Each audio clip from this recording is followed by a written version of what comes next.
하나님의 말씀 누가복음 7장 18절부터 35절입니다. 제가 봉독합니다.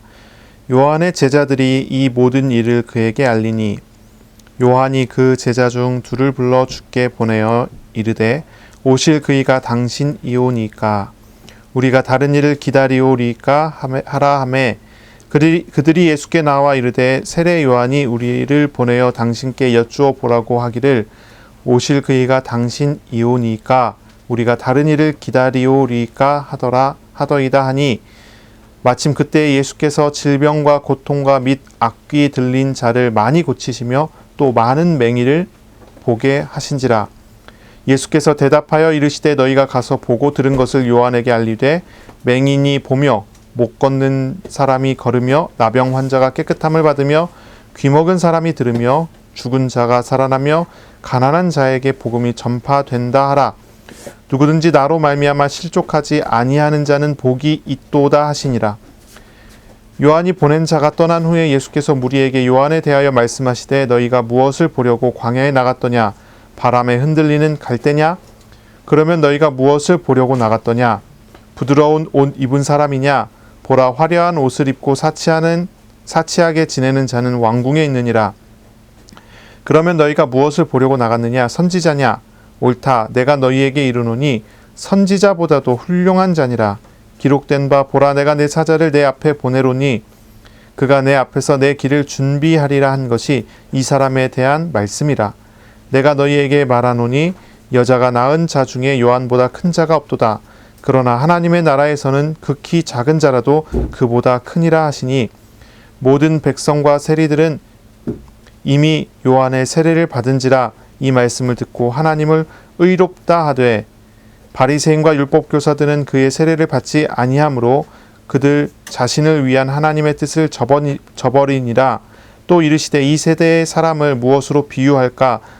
무엇과 같은가? 비유하건대 아이들이 장터에 앉아 서로 불러 이르되 우리가 너희를 향하여 피리를 불어도 너희가 춤추지 않고 우리가 곡하여도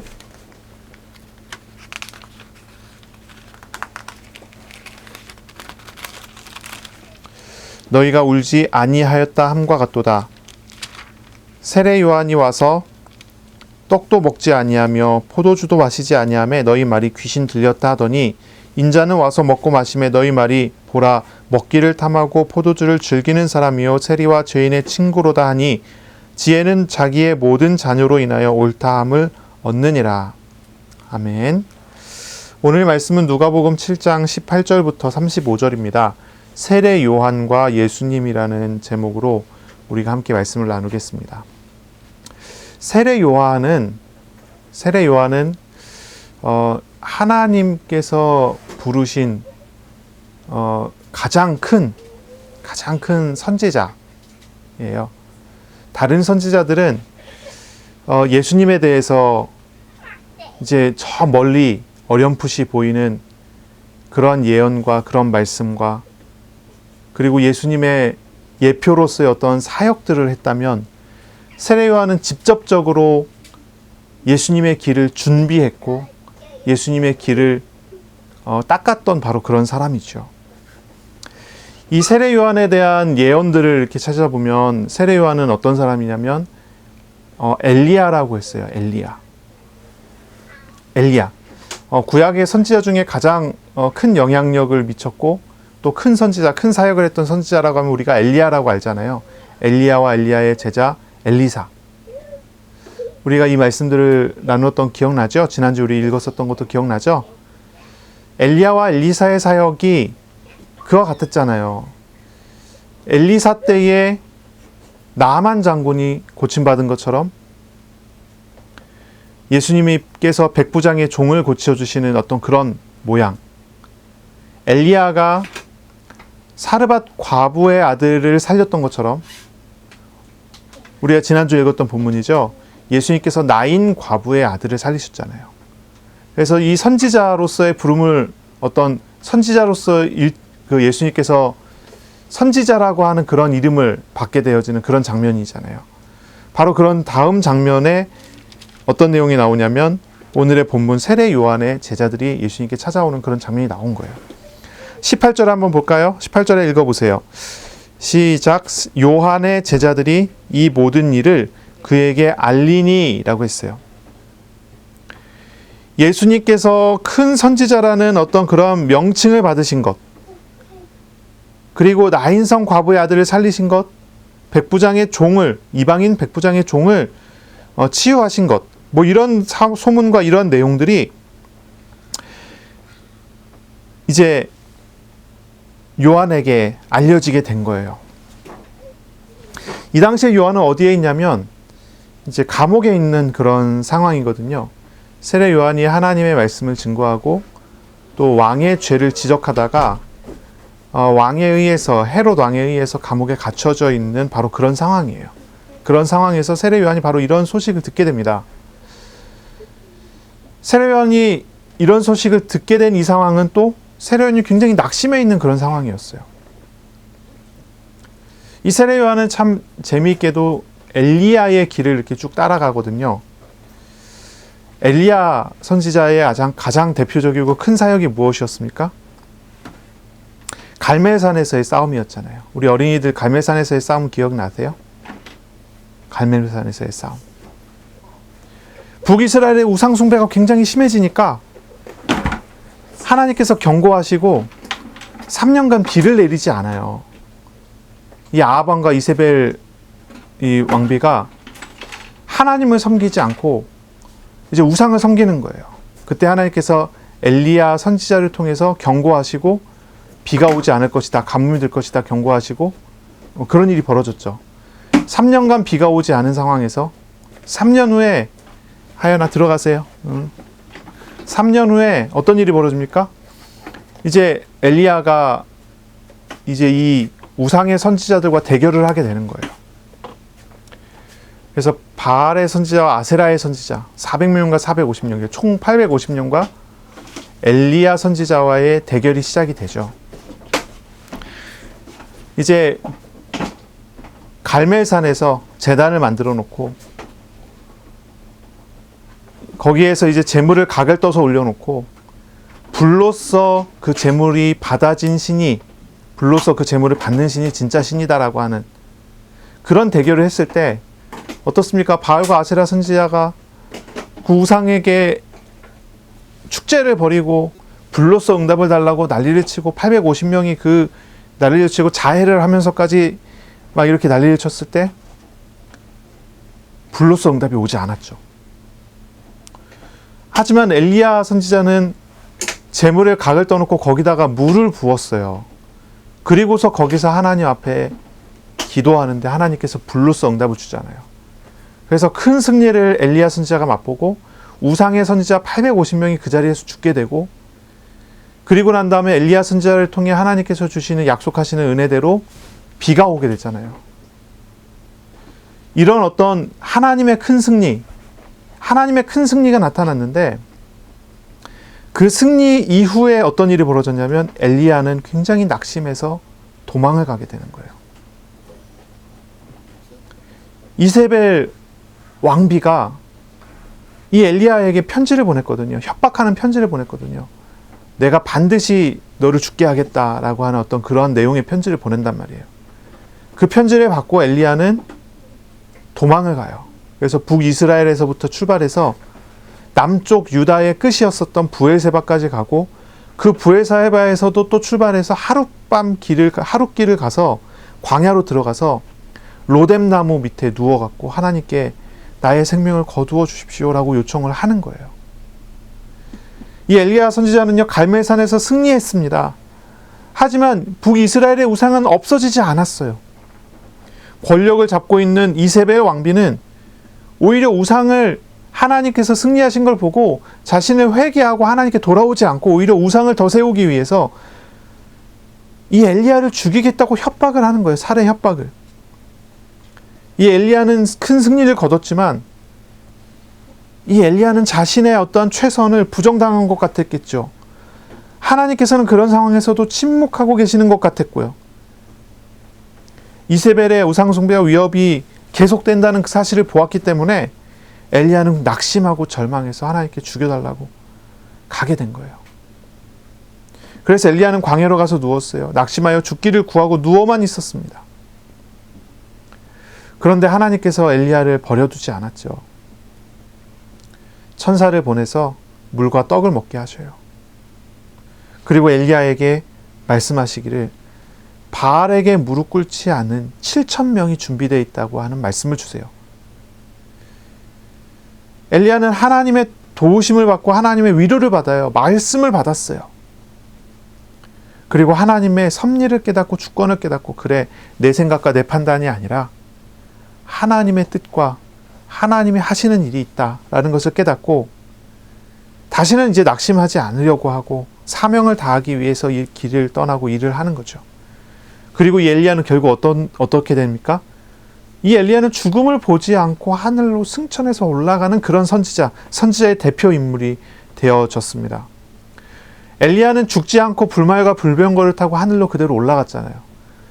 그리고 난 다음에 이제 다시 예수님의 길을 예비하기 위해 엘리야가 다시 온다라고 하는 그런 사람들의 믿음과 기다림이 있게 됐던 거죠. 그래서 죽음을 보지 않고 하늘로 올라간 엘리야가 이제 다시 내려올 거예요. 다시 오는 거예요. 다시 오는 그 시간표가 와요. 이 엘리야는 우상과 죄와 싸우는 사람이잖아요. 바로 그 엘리야가 누굽니까? 세례 요한, 다시 올 엘리야는 세례 요한이라고 성경에 기록이 되죠. 이 세례 요한이 와요. 그리고 이 세례 요한은 주의 길을 예비하는 사람으로서, 주의 길을 준비하는 사람으로서의 역할을 이제 하게 되는 거죠. 세례 요한은 주로 어떤 사역을 했습니까? 주로 죄를 지적하고 회개하라고 외쳤어요. 그리고 회개하는 자에게 하나님께서 주시는 세례를 베풀어 주는 거죠. 주로 세례 요한은요, 이런 설교를 했어요. 회개하라. 하나님 나라가 가까이 왔다. 이제 하나님의 심판할 때가 가까이 왔기 때문에 우리가 죄를 하나님 앞에 고백하고 회개하지 않으면 안 된다. 이런 설교를 계속했던 사람이 이제 세례 요한이거든요. 이 세례 요한은 주로 죄와 심판에 대한 이야기를 설교로 많이 이야기를 했고, 이 세례 요한의 주된 사역이 바로 그런 사역이었어요. 그러다가 이제 당시의 왕이었었던 헤롯 왕이 자기의 동생의 아내를 취하여 아내로 맞이하는 모습을 보고 세례 요한이 그 죄를 지적하고 회개하라고 외쳤던 거죠. 하지만 이런 말을 들은 헤롯 왕이 세례 요한의 말을 듣고 회개하지는 않고 오히려 어떻게 합니까? 세례 요한을 감옥에 가두게 되는 거예요. 그리고 난 다음에 세례 요한은 감옥에서 낙심하게 된 거죠. 한번 잘 생각해 보세요. 엘리야하고 이어집니다. 엘리야하고 좀 이어지는 부분들이 있어요. 엘리야 선지자가 갈멜산에서 있었던 그 사역, 바알과 아세라 선지자를 이기고 모든 우상을 이기고 온 이스라엘이 회개해야 된다고 말씀 전하고 우상에서 떠나도록 하는 어떤 그런 사역을 했지만 어떻습니까? 이세벨 왕비에 의해서 위협을 당하고 회개를 하는 것이 아니라 오히려 위협하는 그런 상황이 벌어지잖아요. 그래서 엘리야가 낙심하고 떠나죠. 그런데 이 세례 요한도 비슷한 거예요. 회개하라는 하나님의 말씀을 증거했을 때 회개해야 되는 당사자인 헤롯 왕이 오히려 세례 요한을 감옥에 가두게 되고 거기에서 세례 요한은 낙심하게 되는 거예요. 한번 생각해 보세요. 아니, 회개하라고 외쳤다면, 그리고 하나님의 일을 했다면 하나님께서 이 세례 요한을 도와주셔야 되잖아요. 엘리야가 그런 사역을 했다면 이세벨에게서 위협을 당하는 게 아니라 하나님의 도움을 받아서 북이스라엘이 바뀌어야 되잖아요. 그런데 북이스라엘이 바뀌지 않고 엘리야는 위협을 당해요. 또한 세례 요한이 외쳤었던 그 메시지, 헤롯 왕과 나라가 바뀌어져야 되는데 그렇지 않고 오히려 이 세례 요한은 위협을 받고 감옥에 갇히게 되는 거죠. 거기에서 세례 요한은 낙심을 하게 되는 거예요. 그런 상황에서 어떤 소리가 들려오기 시작하냐면 이제 예수님께서 하신 사역에 대한 소문들과 내용들을 듣게 되는 거죠. 그런데 이런 소문과 이런 내용들이 세례 요한이 기대했던 것과는 다른 소문과 다른 내용이 들려오는 거예요.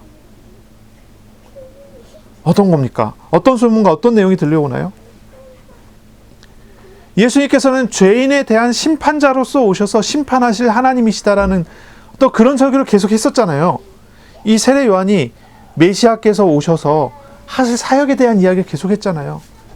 죄인을 심판하고 회개하지 않는 자들 최종적으로 심판하는 어떤 그런 이야기. 그래서 죄인이 회개하지 않으면 안 된다는 그런 메시지를 설교를 했었는데, 예수님께서 오셔서 하시는 사역이라는 가만히 들어보니까 어떤 내용이에요? 예수님께서 이방인하고 어울리시고 죄인과 세리들을 제자로 맞아주시고, 이런 소문들을 듣게 되는 거예요. 심판하실 하나님이 아니라 오히려 심판당해야 되는 부정한 사람들과 어울려지는 그런 사람으로 소식을 듣게 되는 거예요.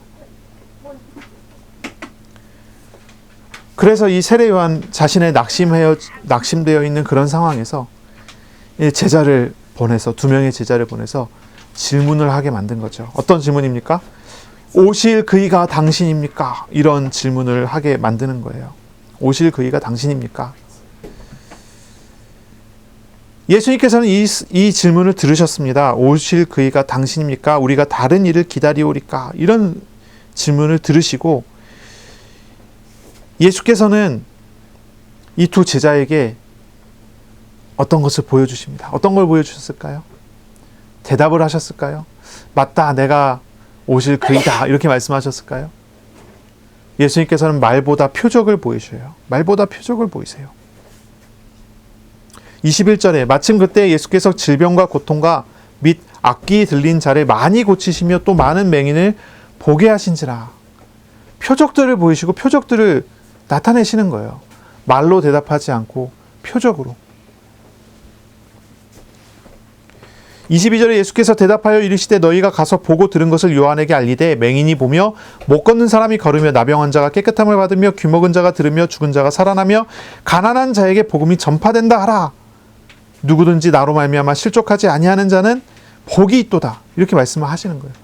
그래서 이 요한 제자들이, 세례 요한의 제자들이 바로 이 보고 들은 표적들을 가지고 예수님이 가르쳐 주신 그 말씀, 이사야서에 예언되어 있었던 그것이 그대로 성취되었다고 하는 그런 말씀 가지고 세례 요한에게 가는 거죠. 그리고 어떻게 됐을까요? 세례 요한이 실족한 상태에서 넘어졌을까요? 그렇지 않죠. 이 말씀을 듣고 세례 요한이 회복되는 겁니다. 낙심했다가 회복되는 일이 벌어졌어요. 예수님께서는 아주 확실한 표적을 통해서 세례 요한에게 분명한 메시지를 전해준 거죠. 아주 분명한 메시지를 전해준 거예요. 요한의 질문은 당신은 왜 심판자가 아니십니까? 당신은 왜 심판하시지 않고 그들과 어울리십니까? 라는 그런 질문이었을 거예요. 또 이런 질문일 수도 있어요. 세례 요한이 감옥에 갇힌 상황에서 낙심되어 있는 그런 상황이잖아요. 이런 질문일 수 있어요. 나는 하나님이 시키신 일을 했는데 내가 왜 감옥에 있어야 합니까? 당신이 그리스도가 맞다면 나를 이 어려움 중에서 건져내 주셔야 되는 것 아닙니까? 근데 왜 당신은 지금 그런 일을 하지 않고 지금 다른 일을 하고 있습니까? 이런 질문일 수도 있어요. 그런데 그런 질문에 대해서, 어쨌든 그런 모습에 대해서 예수님께서는 어떤 대답을 주시냐면 표적을 보이시는 것으로 대답하시는 거예요. 표적을 보이시는 것으로. 사람들은요, 자신의 생각과 판단으로 많은 것들을 진단을 하죠. 잽니다. 하나님을 재는 것도 자신의 생각과 판단으로 하려고 해요. 세례 요한 또한 감옥에서 그렇게 했던 것으로 보입니다. 낙심되는 현실 속에서 세례 요한은 자신의 사역을 통해 그리스도를 알고, 그리고 자신이 그리스도의 은혜를 입으려 하지 않았을까 생각해요. 세례 요한은 그 자신이 가지고 있는 안경으로 모든 것을 해석하려고 들죠. 세례 요한뿐만이 아니라 모든 사람이 다시 그렇기는 합니다. 세례 요한은 자신이 생각하고 있는 그 그리스도의 생각, 그리고 그 사역에 대해서 예수님께서 하시는 일에 대한 소문과 너무나 달랐기 때문에 의심을 품고 예수님께 확인하고 싶어서 제자들에게 질문을 달려서 보낸 것이죠. 그리고 질문한 거예요. 오실 그이가 당신입니까? 예수님께서는 이 제자들에게 이사야서 61장 말씀의 성취인 메시아의 증거를 드러내시고 증언을 보이심으로 요한이 요구하는 어떤 것보다도 더욱 분명하고 중요한 실상을 드러내셔요.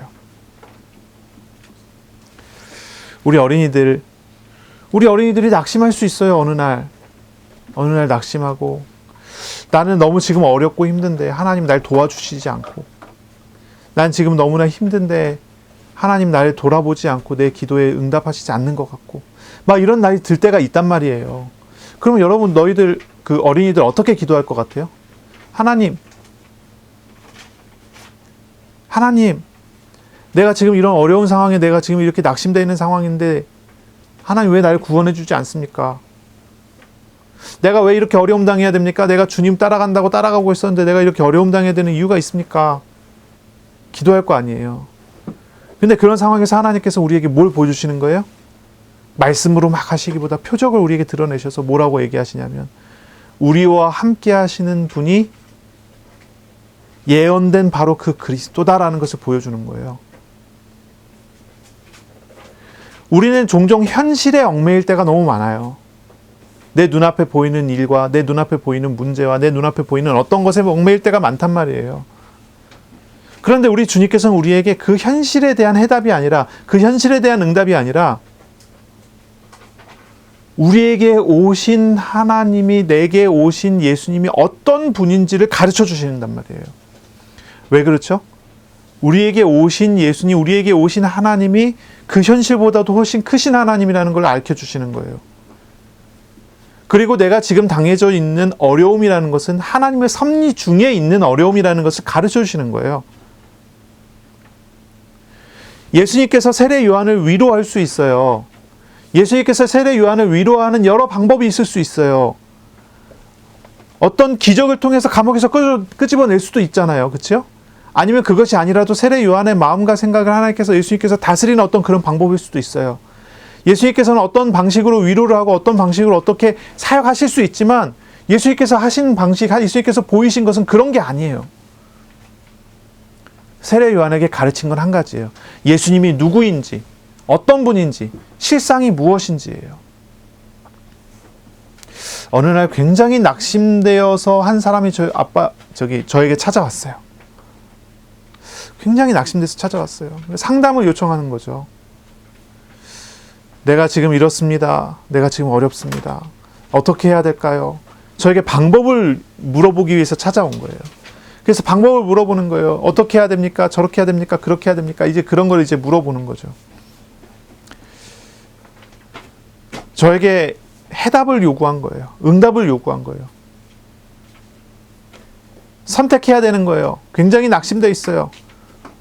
저는 이제 상담을 하면서 언제나 그렇지만 그분에게 한 가지를 이야기를 해요. 그게 뭐냐면 이런 내용이에요. 해답 중요하지 않습니다. 응답 그것도 중요하지 않습니다. 당신에게 지금 중요한 건 뭐냐면 이 일을 하나님이 하신다는 겁니다. 사람들은 자꾸 현실에 얽매인다니까요. 그런데 우리 하나님께서는요, 그 현실을 초월하시는 하나님이에요. 우리의 생각을 완전히 초월하시는 하나님이에요. 이 하나님을 알아야 돼요. 요셉이 노예로 끌려갔어요. 요셉은 거기에서 해답과 응답을 하나님께 요구할지 모르겠어요. 하나님 나에게 해답을 주세요. 내가 왜 노예로 끌려가야 됩니까? 이렇게 얘기할 수 있잖아요. 나는 아브라함과 이삭과 야곱의 자손입니다. 하나님이 약속하셨던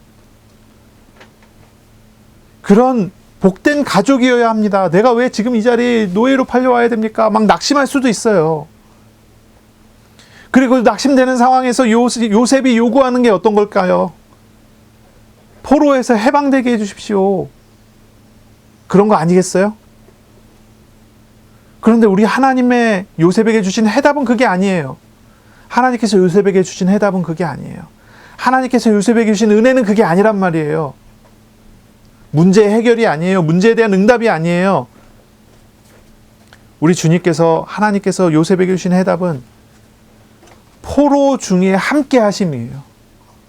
그게 실상이에요. 우리가 껍데기 보고 낙심하기 쉽거든요.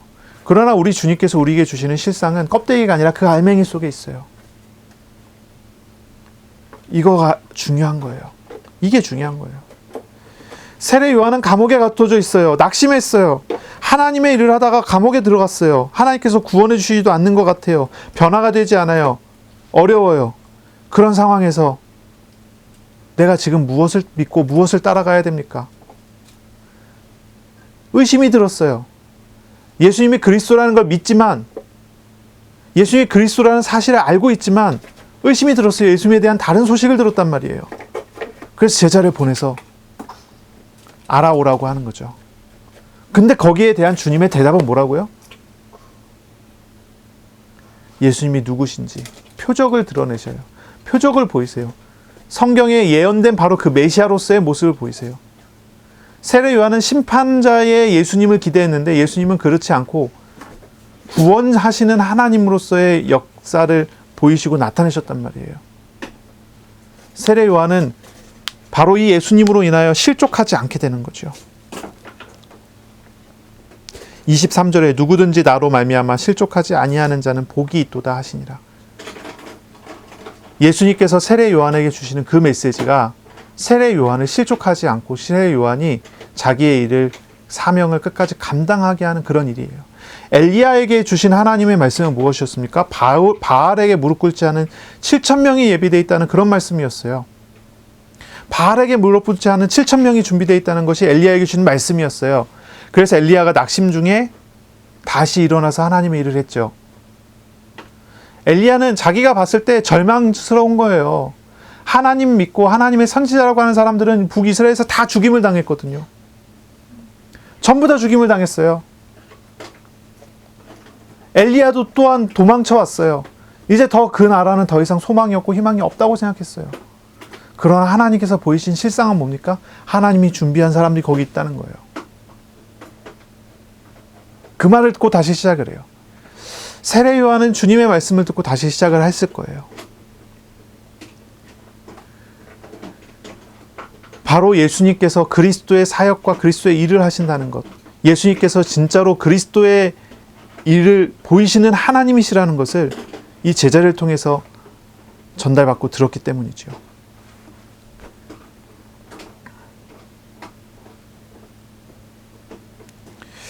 예수님께서는 세례 요한이 보고자 하는 것보다 더욱 중요한 분명한 실상을 보여주심으로써 요한이 실족하지 않도록 도와주신 거예요.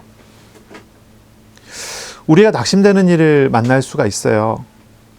그럴 때 우리는 어떻게 해야 됩니까? 그럴 때는요, 내가 보고 싶은 것이 아니라 하나님이 보여주시는 것을 볼 수 있어야 돼요. 내가 보려고 하는 것이 아니라 하나님의 뜻이 무엇인지를 찾을 수 있어야 돼요. 내가 보는 것과 하나님이 보는 것과 많이 다르거든요. 나에게 문제를 허락하실 때가 있어요. 나에게 시험을 허락하실 때가 있어요. 우리는 그 시험에서 벗어나기를 요구할 겁니다. 하지만 우리 주님께서 보여주시고자 하는 것은 그 시험을 통한 또 다른 은혜가 아닐까요? 사람들은 자꾸 해답과 응답을 구해요. 하지만 우리 주님께서는 세례 요한에게, 그리고 저와 여러분에게 보이시는 것은 해답과 응답이 아니라 지금도 일하고 계시는, 쉬지 않고 역사하시는 하나님을 우리에게 보이시고자 한다는 거예요. 이게 중요한 부분이에요. 요셉이 노예로 팔려갔을 때 요셉은 하나님께 내가 여기에 왜 와야 됩니까? 라고 질문을 하고, 나를 여기서 구원해 주십시오라고 그렇게 기도했을 거예요. 하지만 하나님께서는 요셉에게 무엇을 보이시죠? 침묵하고 움직이지 않고 가만히 계시는 분이 아니라 지금도 일하시고 역사하시고 인도하시는 하나님이라는 그 하나님을 보여주셨을 거예요. 세례 요한에게 예수님께서 보여주신 건 그거예요. 하나님은 침묵하시지 않아요. 지금도 일하고 계세요. 쉬지 않으세요. 지금도 역사하고 계세요.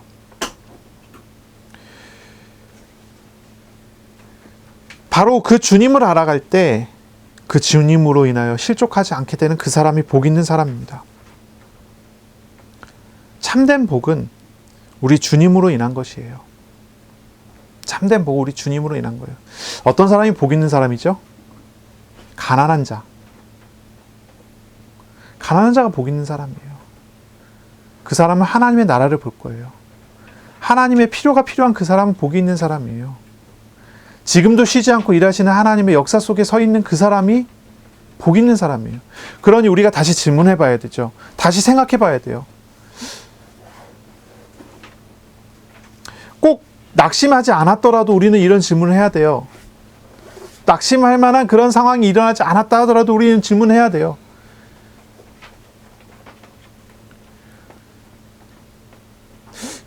저와 여러분은 지금도 쉬지 않고 일하시는 하나님을 보고 계십니까?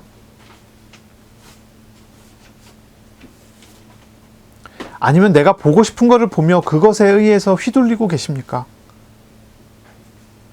세례 요한은 위대한 선지자지만 자신의 상황 속에서 일하시고 계시는 하나님을 보지 못하고 자신의 판단과 자신의 생각에 휘둘리고 있었던 그런 상황이었던 거죠.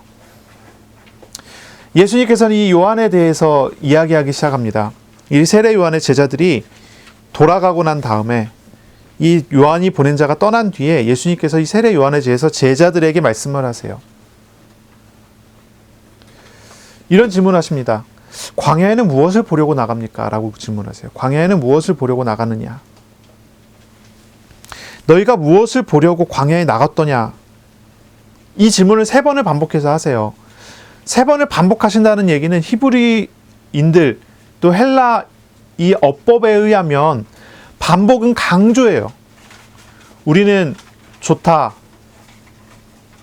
더 좋다, 정말 좋다, 매우 좋다 이렇게 나오지만 이 히브리 어법에 의하면요 그렇지 않아요. 정말 좋다는 뭐냐면 좋다 좋다예요. 그냥 좋은 거는 좋다고 그보다 더 좋은 건 좋다 좋다고 정말 좋은 건 좋다 좋다 좋다예요. 무슨 얘기인지 아시겠죠? 반복해서 이야기하는 건 굉장히 강조한다는 뜻이거든요. 예수님께서 3번을 반복하셔서 물어봤어요. 너희가 무엇을 보려고 광야에 나갔더냐? 우리가 무엇을 보려고 광야에 나갔죠? 혹시 바람에 흔들리는 갈대를 보려고 나갔느냐? 그렇습니까? 바람에 흔들리는 갈대를 보려고 나갔습니까? 2번째, 부드러운 옷 입은 사람을 보려고 나갔느냐? 그렇습니까? 3번째 질문하세요. 선지자냐? 옳다. 내가 너희에게 이르노니 선지자보다도 훌륭한 자니라. 세례 요한이 광야에 있었어요. 광야에서. 세례 요한은 광야에서 무슨 일을 했죠? 바람에 흔들리는 갈대처럼 있었나요? 그렇지 않아요. 세례 요한은 바람에 흔들리는 갈대처럼 있지 않았어요. 흔들리지 않는 사람이에요. 세례 요한은 부드러운 옷을 입고 있었나요? 광야에서 세례 요한은 무슨 부귀 영화를 얻고 있었나요? 광야에서 세례 요한은 어떤 육신적인 유익과 응답들, 은혜들을 누리고 있었나요? 그렇지 않았어요. 낙타 털옷을 입고 있었어요. 메뚜기와 서청을 주워 먹으면서 살고 있었어요. 세례 요한은 어떤 사람이었습니까? 바람에 흔들리는 갈대 같은 사람도 아니었어요. 굳건하게 흔들리지 않는 사람이었고요. 세례 요한은요, 부드러운 옷 입고 있던 사람이 아니었어요. 아주 척박한 곳에서, 척박한 땅에서 오직 하나님만 바라보고 하나님이 주시는 음식을 먹으며 살았던 그런 사람이에요. 이 세례 요한은 어떤 사람입니까? 정말로 진실로 옳은 선지자로서의 일을 하기 위해서 광야에 있었던 사람이에요. 이 세례 요한은 선지자의 일을 하던 선지자예요. 27절에 기록된 바 보라 내가 내 사자를 내 앞에 보내노니 그가 내 앞에서 내 길을 준비하리라 한 것이 바로 이 사람에 대한 말이다. 하나님의 길을, 그리스도의 길을 준비하는 선지자예요. 보통 선지자도 아니죠. 대단한 사람이에요. 그래서 28절에 내가 너희에게 말하노니 여자가 낳은 자 중에 요한보다 큰 자가 없도다. 그러나 하나님의 나라에서는 극히 작은 자라도 그보다 크니라 말씀을 하세요. 세례 요한은요, 선지자로서 주의 길을, 그리스도의 길을 예비하는 일을 했던 사람이에요. 주님은 주님의 길을 멀리서 바라보던 그런 다른 선지자들하고 전혀 다르게 이 세례 요한은 직접적으로 주의 길을 준비한 사람이고 주님께 세례를 준 사람 아닙니까? 그런 사람이기 때문에 이 세례 요한은 그 사명에 의해서 여자가 낳은 사람 중에 가장 큰 사람이라고 이야기했어요. 이 세례 요한이 가장 큰 사람인 이유는 그 사명 때문이죠. 사명 때문에. 이 세례 요한이 키가 큰 게 아니고, 세례 요한이 인품이 대단한 게 아니고, 세례 요한이 굉장히 지혜로워서 많은 사람들에게 그 지혜를 나눠주기 때문에 큰 사람이 아니고, 이 세례 요한은 주님의 길을 예비해야 되는 지상 최고의 사명을 받아 누리며 그것에 순종했던 사람이기 때문에 큰 사람인 거예요. 큰 선지자였던 거예요. 하지만 하나님의 나라에서는 가장 작은 자라고 했죠. 사명에 의해서는 가장 큰 사람이지만 하나님의 나라에서는 가장 작은 사람이라고 했어요. 어떻게 그렇게 됩니까? 우리가 생각해 보면 그렇잖아요. 주님의 사명을 크게 받은 사람이라면, 그래서 그것을 감당하는 사람이라면 하나님 나라에서도 커야 되는 거 아닌가요? 그런데 하나님 나라에서는 가장 작대요. 여러 주석책들을 찾아보니까 여러 주석책들에서는 이렇게 얘기를 해요. 세례 요한은 예수님에 의하여 이루어진 하나님의 나라 그 이전의 시대의 마지막 사람이기 때문에 가장 크지만 하나님의 나라의 어떤 그 은혜 안에서 봤을 때는 거리가 있기 때문에 작은 사람이다. 이런 식으로 표현해 놓은 그 주석들이 조금 있어요. 그런 말도 아주 틀린 거는 아니겠죠. 하지만 우리가 중요하게 생각해 봐야 돼요. 하나님의 나라에 들어가는 조건은 무엇입니까? 큰 사명 감당하는 건가요? 그렇지 않다는 거죠. 하나님의 나라에 들어가는 조건은 예수 그리스도를 믿음으로 가는 거예요. 하나님의 나라에 들어감에 있어서는 어떤 사람도 어떤 능력도 어떤 대단한 사명도 필요가 없어요. 하나님의 은혜여야 되는 거죠. 하나님 예수 그리스도를 믿어야 하는 것이기 때문이죠. 하나님의 나라에서 사명과 능력을 자랑하는 것은 자신이 하나님 나라에 별로 관계없는 사람이라고 얘기하는 것하고 다르지 않다는 말이에요. 예수 그리스도께서는 하나님의 나라의 통치자의 왕이시잖아요. 그렇죠? 예수께 붙어 있는 사람은 아무리 비천한 사람이라 하더라도, 아무리 대단한 사람이라고 하더라도 별 관계가 없어요. 정말로 비천한 사람이라도 예수님 믿는다면 하나님의 나라의 백성이 되는 거예요.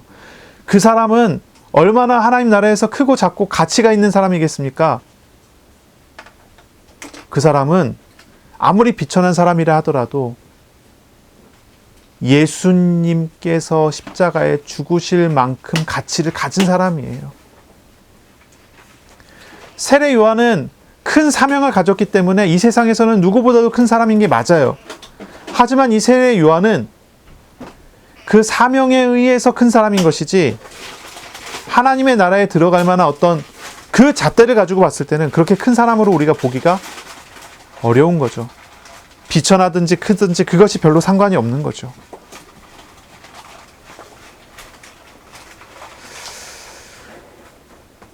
이런 면에서 우리가 생각해 볼 수가 있는 거죠. 사람들은 자꾸 이제 어떤 그런 이야기들을 해요. 제자들도 그런 생각을 하는 거죠. 제자들에게 예수님께서 가르친 내용이잖아요. 세례 요한에 대한 이야기를 하면서 세례 요한을 생각하고 바라보면서 저 사람은 정말로 큰 사명을 가지고 하나님의 큰 일을 한 사람이다. 그럼 하나님의 나라에서 큰 사람일까요? 제자들은 그렇게 생각하는데 예수님께서 반대로 얘기하는 거예요. 하나님 나라에서는 작은 사람이다. 우리 어린이들 고개를 들고 앞을 보세요. 우리 어린이들, 여러분 앞으로 큰 사명과 큰 일을 하고 싶을 거예요. 하나님께서 맡기시는 큰 사역과 큰 일을 하고 싶지 않으세요? 만약에 장사를 한다 하더라도 동네 장사를 하는 것보다는 굉장히 큰 장사를 하고 싶지 않아요? 세계적으로 장사를 하는 사람? 그렇게 하나님께 쓰임받으면 큰 사람인 것 같죠? 그러고 싶지 않으세요? 그러나 우리 예수님께서 제자들에게 가르치신 것은 그렇지 않다는 거예요. 세례 요한은 큰 사람이지만 하나님 나라에서는 지극히 작은 사람보다도 더 작은 사람이에요. 세례 요한의 큰 사명과 큰 사역과 큰 일들은 하나님 나라에서는 명함을 내밀 수가 없는 일이에요. 제자들에게 그거 가르치는 거예요. 우리는 어떻게 해야 됩니까? 우리는 큰 사람 되기 원합니까? 작은 사람 되기 원합니까? 이 세상에서 아무리 커봐야 아무 소용이 없어요. 감옥에 갇혀서 낙심해 있는 걸요. 여자가 낳은 사람들 중에 가장 큰 사람이지만 지금 감옥에서 낙심해 있잖아요. 봐라, 저게 세상에서 가장 큰 사람이다. 하나님께서 보이신 너무나 놀라운 사명을 감당한 사람이다. 근데 세상에서 큰 것은 저런 가치에 있을 수밖에 없다. 그러나 하나님의 나라는 어떻습니까? 제자들은요, 하나님의 나라에서 큰 사람 되기를 원하는 사람이어야 되는 거예요. 우리 어린이들은요, 세상에서 큰 사람? 그거 좋지요. 하나님께 쓰임받다면 어느 날 크게 우리가 쓰임받을 수 있을지도 몰라요. 그러나 그거보다 훨씬 중요한 게 있어요. 하나님 나라에 내가 합당한 사람인가? 내가 하나님 나라에 바르게 쓰임받을 만한 사람인가? 하나님의 나라의 백성으로서 커질 수 있는 사람인가? 그걸 봐야 되죠. 그게 훨씬 중요하지 않겠어요? 제자들은요, 위대한 인물이 되기를 구하기보다는 하나님의 나라의 백성됨을 구해야 되는 거예요. 저와 여러분이 그렇습니다. 세상에서 큰 사람 되기 원합니까? 세상에서 커봐야 아무 소용이 없습니다. 세상에서 조금 나아질 수 있겠죠. 하지만 바람에 흔들리는 갈대밖에 안 되는 거예요. 세상에서 크면 얼마나 좋습니까? 세상에서 커봐야 얼만큼 커가겠습니까? 부드러운 옷을 입고 사는 것, 그게 하나님 나라하고 비교할 바가 되겠습니까? 세례 요한은 광야에서 살았어요. 광야에서 메뚜기 먹고 살았어요. 하나님께서 메뚜기를 주시면 먹었어요. 배부르지 않았어요. 좋고 부드러운 옷 입지 못했습니다. 낙타탈 옷을 입고 살았을 뿐이에요. 세례 요한은 광야에서 살면서 하나님과 동행했어요. 하나님의 나라의 삶을 그래도 살아갔어요. 세상에서 위대한 사람 되기 원합니까? 세상에서 큰 사람 되기 원합니까? 세상에서 큰 부자가 되기 원합니까? 그러나 그것과 비교할 수 없는 하나님 나라의 백성됨을 구하는 그런 사람 되셔야 됩니다. 우리는 세례 요한처럼 되겠다, 아니면 큰 사역자가 되겠다, 아니면 큰 하나님의 사명을 감당하는 그런 사람이 되겠다라고 하기보다는 하나님의 백성으로서 합당한 사람으로 살겠다 하는 그런 사람이 되셔야 돼요. 우리들은요, 세상에서의 자랑을 넘어서야 돼요. 세상에서의 낙심도 넘어서야 돼요. 세상과 육신적인 기준을 넘어서야 됩니다. 왜냐하면 그것보다도 그것을 비교할 수 없을 만큼 놀라운 하나님의 나라가 우리에게 이미 와 있기 때문이지요. 그 하나님 나라가 예수님 안에 있기 때문이에요. 우리가 정말로 구할 것은 세상에서의 큰 사역이 아니에요. 지금 내 안에 오셔서 지금도 일하시는 우리 주님을 의지하는 그런 삶이에요. 우리가 참으로 하나님께 구할 것은 다른 게 아니에요. 우리가 자랑할 만한 것에 재료를 구하겠습니까? 낙심에서 넘어설 수 있는 그런 재료를 구하겠습니까? 그게 아니라 하나님의 통치를 구하고 하나님께 순종하는 그런 삶을 구해야 됩니다. 29절을 보겠습니다. 모든 백성과 세리들은 이미 요한의 세례를 받은지라. 이 말씀을 듣고 하나님은 의롭다 하되 바리새인과 율법 교사들은 그의 세례를 받지 아니하므로 그들 자신을 위한 하나님의 뜻을 저버리니라 그랬어요. 백성과 세리들이 요한의 세례를 받았어요. 요한의 세례. 그리고 말씀을 듣고 하나님은 의롭다라고 말했어요. 하나님은 의로우시다. 하지만 바리새인과 율법 교사들은 세례를 받지 않았어요. 하나님의 뜻을 저버렸어요. 또 이르시되 이 세대의 사람을 무엇으로 비유할까? 무엇과 같은가? 이 세대의 사람을 무엇으로 비유할까요? 저와 여러분을 무엇으로 비유할까요? 세상에 있는 사람들, 저와 여러분들 어떤 것으로 비유가 되겠습니까? 저와 여러분은 어떤 사람입니까? 하나님의 뜻 앞에 들어온 사람입니까? 하나님의 뜻을 저버린 사람입니까? 하나님 앞에 뜻 안에 들어온 사람들은 과연 하나님은 의로우시다 이야기할 수밖에 없어요. 하나님은 과연 옳다라고 이야기할 수밖에 없단 말이에요. 하나님 안에 들어온 사람들은 그래요. 이 세례를 받은 사람들은 그렇게 고백하는 것이 옳아요. 세상에서 위대한 사람으로서가 아니라 하나님 나라의 백성됨을 원하는, 그렇게 세례를 받은 사람은 알아요. 안단 말이에요. 하나님의 뜻을 따르는 것이 무엇인지. 자, 이 세대의 사람은 무엇으로 비유할까? 이 세대의 사람 어떤 사람입니까? 이 세대의 사람. 저와 여러분을 말하는 것이거든요. 비유하건대 그랬습니다. 32절. 아이들이 장터에 앉아 서로 불러 이르되 우리가 너희를 향하여 피리를 불러도 춤추지 않고 우리가 곡하여도 울지 아니하였담과 같다. 이 세대가 그렇단 말이죠. 이 세상이 그래요. 이 세상에 가르치는 어떤 그런 가르침들이 그래요. 잔치가 벌어졌어요. 기뻐해야 되잖아요. 춤춰야 되잖아요. 근데 잔치가 벌어졌는데 춤추지 않아요. 기뻐하지 않아요. 장례식이 벌어졌어요. 애곡해야 돼요. 슬퍼해야 돼요. 근데 아무도 슬퍼하지 않아요. 그게 이 세대의 사람이란 말이에요. 하나님께서 우시는데 아무도 울지 않아요. 하나님께서 기뻐하시는데 아무도 기뻐하지 않아요. 하나님께 반응하지 않아요. 하나님의 사역에 반응하지 않아요. 오직 어디에만 반응하죠? 육신적인 것에만 반응해요. 육신적인 것에만 반응해요. 33절에 세례 요한이 와서 떡도 먹지 않고 포도주도 마시지 아니하였더니 너희 말이 귀신 들렸다 하더니 인자는 예수님은 와서 먹고 마시며 너희가 보라 먹기를 탐하고 포도주를 즐기는 사람이요 세리와 죄인의 친구로다 하니 두 가지 반대에 대한 상황이 벌어졌어요.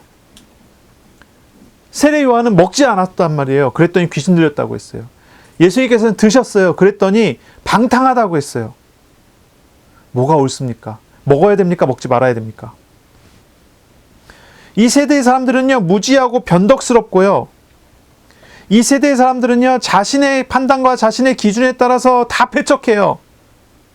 다 배척해요. 자신의 법과 자신의 전통이 중요하지, 하나님이 이렇게 하시는 것도 중요하지 않고 하나님 저렇게 하시는 것도 중요하지 않아요. 이게 다른 사람에 대한 이야기가 아니에요. 바리새인에 대한 이야기일 뿐만이 아니라 이게 오늘날 살아가는 성도들, 저 여러분에 대한 이야기예요. 우리는 하나님이 기뻐하실 때 기뻐할 수 있어야 돼요. 하나님 슬퍼하실 때 슬퍼할 수 있어야 돼요. 그러나 우리는 기뻐하지도 않고 슬퍼하지도 않는 냉랭한 사람들이 되어버리고 말았어요.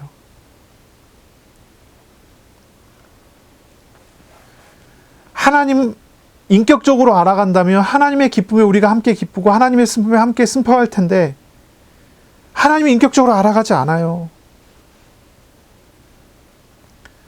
그러니 계산적으로 생각하고 계산적으로 움직이고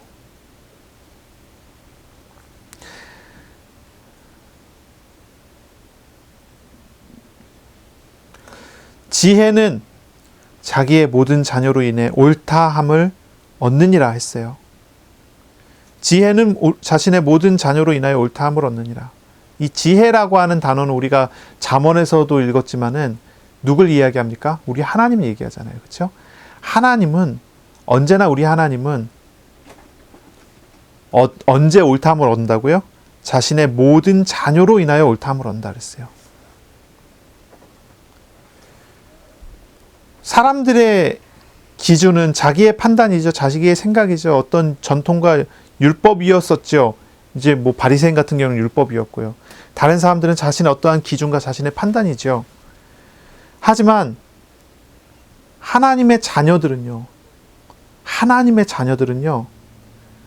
자신의 판단과 자신의 기준이 아니라 하나님의 행하심, 하나님의 말씀하심으로 인하여 옳다함을 얻게 되는 것입니다.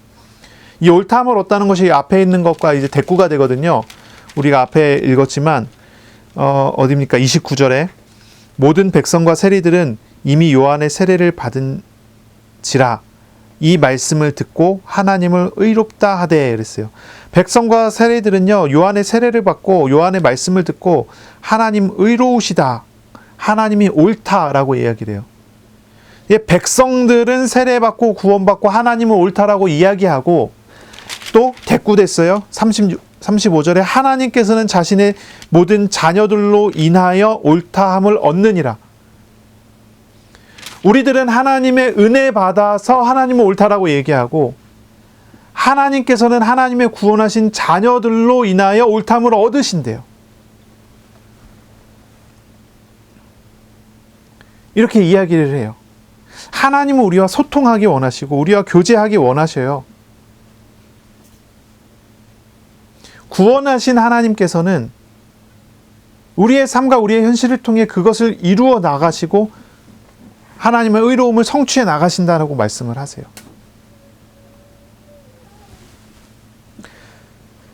참된 지혜는 무엇입니까? 바른 말을 하고 바른 행동해야 하는 것이 아닙니다. 참된 지혜는요, 하나님의 행하심에 따라서 열매 맺는 것입니다. 그게 지혜예요. 하나님이 우리를 낳으셨기 때문에 하나님은 우리를 인도하심으로 우리에게 의로우심을 성취해 가셔요. 말이 너무 어려웠나요? 어쨌든 그렇습니다. 주님의 제자는 세례 요한 같을 수도 있고요. 예수님 같을 수도 있어요. 모든 행동과 삶으로 하나님께서 의로우시다, 하나님은 옳다라고 고백할 수 있습니다. 하나님께서 함께하는 사람은 자연스럽게 열매 맺게 돼 있어요.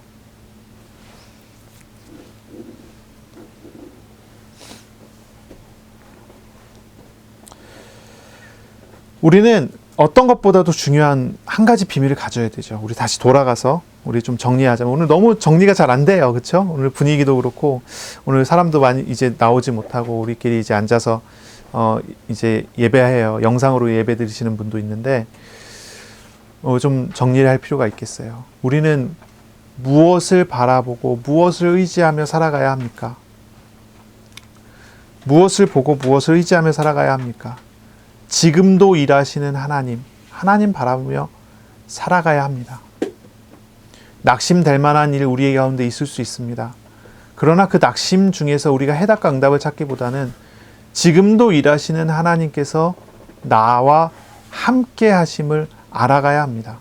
그것이 우리가 얻어가야 하는 가장 중요한 그런 부분들이 될 것입니다.